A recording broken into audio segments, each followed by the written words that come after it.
दोस्तों नमस्कार, प्रणाम। मैं आनंद ओझा। आज हम लोग बात करेंगे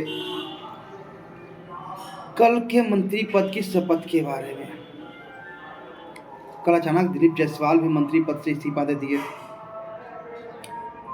अचानक सभी घटना पिछले 2-3 दिन की घटनाक्रम हम लोग जो देख पा रहे हैं, समझ पा रहे हैं, उसमें हम लोग देख रहे हैं कि दिलीप जायसवाल का इस्तीफा होना, जेपी नड्डा, प्रधानमंत्री मोदी के बाद जेपी नड्डा का बिहार आना, फिर मुख्यमंत्री का जेपी नड्डा से मिलना, ये फिर सम्राट चौधरी का फिर मुख्यमंत्री जी से मिलना, और फिर 7 मंत्री का इस्तीफा होना, ये सब जो बातें हैं ये देखने में सरल नहीं लग रही हैं।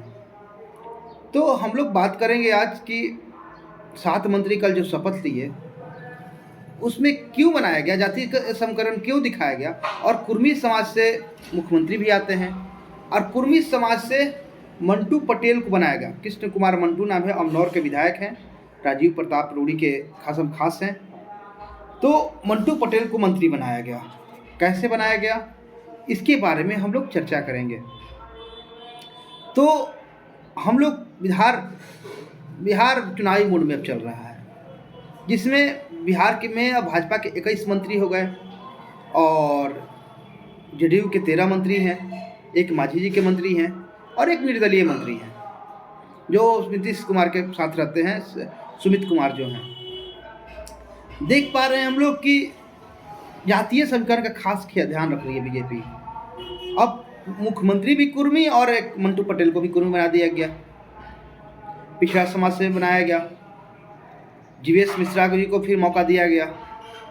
तो ये तो मिनिस्ट्रियल एक्सटेंशन जो होना था वो मार्च 2024 में ही होना था, लेकिन बढ़ाते बढ़ाते अब किया गया 2025 में।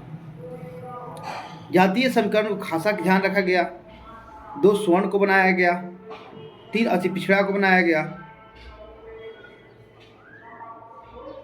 पार्टी तैयारी कर, बीजेपी जो है एक प्लान के तहत चलती है और बीजेपी तैयारी कर रही है 2025 चुनाव की, विधानसभा की, और फ्यूचर भी देख रही है।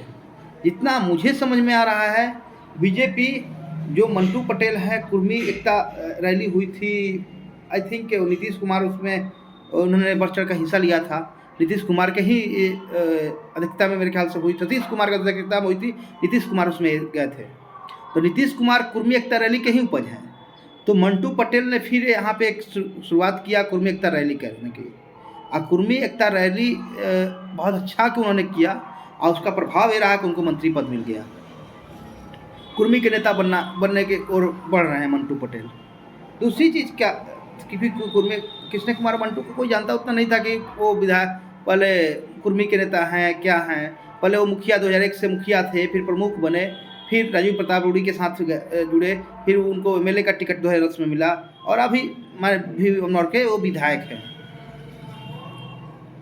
जहाँ तक हम बात करें चुनाव की, तो बिहार में इस बार मुख्य सरकार, बीजेपी नेता तो कह रहे हैं कि इस बार नेता मेरे नीतीश कुमार ही हैं, उन्हीं के नेतृत्व में चुनाव लड़ा जाएगा, लेकिन एक तैयार फिक्स नहीं मान रहे हैं कि मुख्यमंत्री वही बनेंगे।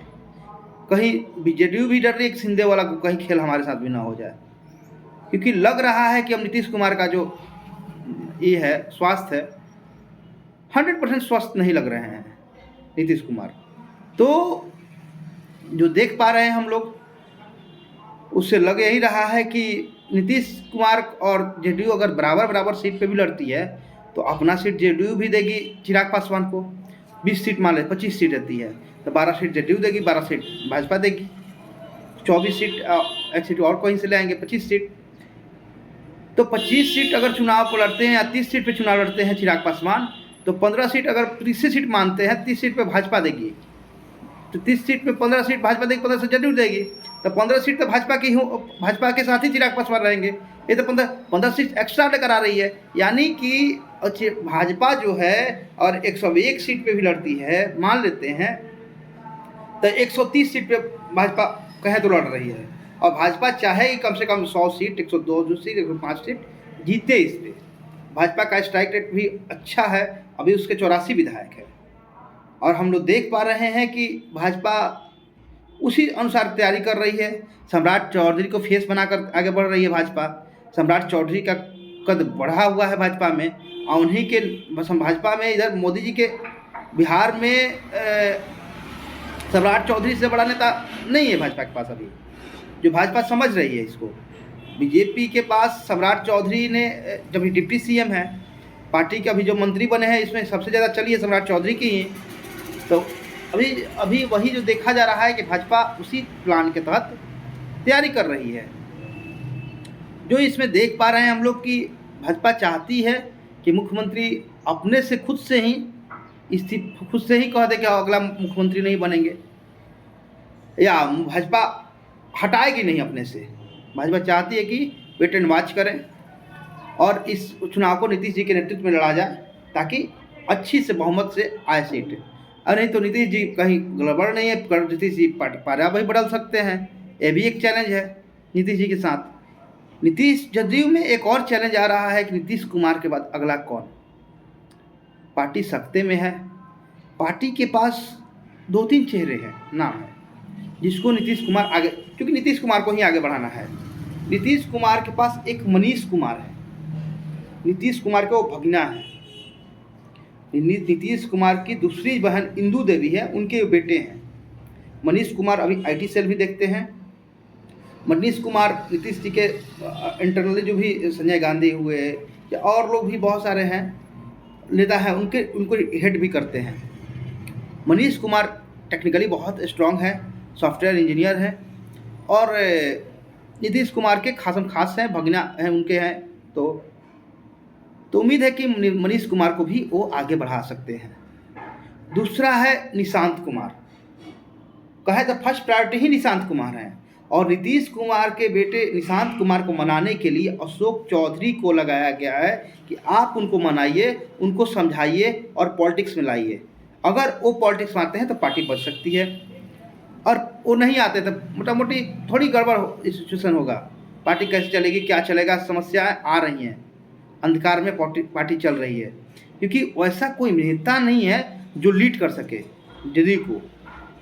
तो हमें जितना समझ में आ रहा है कि निशांत कुमार को अशोक चौधरी, जो इंटरनली खबर आ रही है कि अशोक चौधरी ने कहा है कि हम मना लेंगे, उनको समझा दिए हैं, और उम्मीद है कि अगर ज्वाइन करेंगे निशांत कुमार तो मार्च या अप्रैल में, होली बाद या अप्रैल में कहें, Nishant Kumar JDU party join कर सकते हैं, ऐसी सूचना मिल रही है।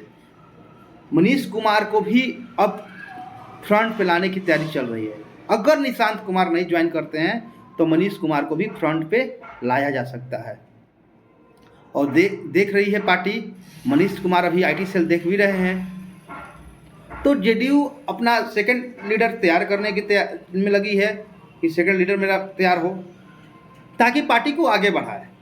वहीं भाजपा अपनी तैयारी उसमें लगी है कि अब हमारा ज़्यादा से ज़्यादा सीट हो और हमारा मुख्यमंत्री हो। यहाँ पे जेपी नड्डा भी आए हुए थे। उसी प्रकार अभी हम प्रशांत किशोर की बात करते हैं।